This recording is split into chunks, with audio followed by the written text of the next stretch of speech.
Bonjour à tous, Khalid Bouachrou pour le cabinet Bouachrou Partners et ceci est votre série de conseils juridiques Parole d'avocat.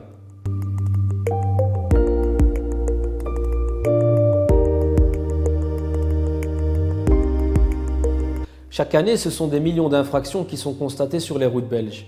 Dans cette vidéo, nous allons découvrir quelles sont les étapes auxquelles vous pourriez être confronté suivant une infraction de la route.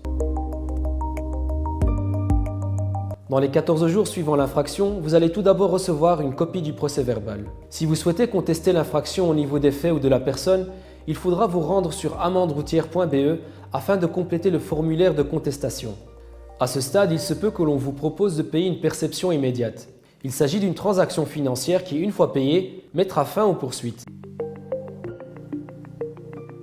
Si vous ne recevez pas de perception immédiate ou si vous ne la payez pas, le parquet peut vous adresser une proposition de transaction. Auparavant, le non-paiement de la transaction entraînait une citation devant le tribunal de police.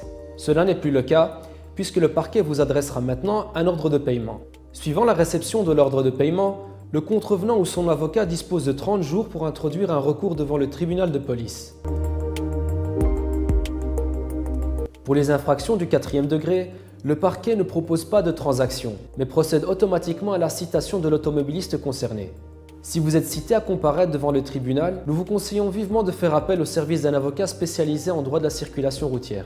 En effet, beaucoup de personnes préfèrent assumer seules leur défense devant le tribunal sans l'assistance d'un avocat. Étant donné qu'en cas de condamnation, le juge peut prononcer des peines assez sévères, comme une déchéance du droit de conduire ou ordonner la confiscation du véhicule, je vous recommanderais vivement de prendre contact avec un avocat avant l'audience. D'autant plus que dans beaucoup de cas, vous n'aurez pas à payer pour son intervention.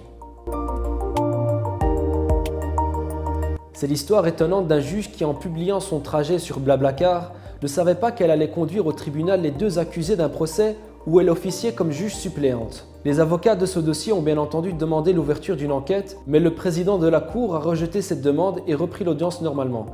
Selon les propos rapportés par les avocats des deux accusés, ces derniers n'auraient pas évoqué le procès avec la conductrice pendant le trajet. Si cette vidéo vous a été utile, n'hésitez pas à la partager, à mettre un pouce et à vous abonner à la chaîne YouTube Parole d'avocat. Pour rappel, l'article complet est disponible sur notre site web bouachroupartners.be.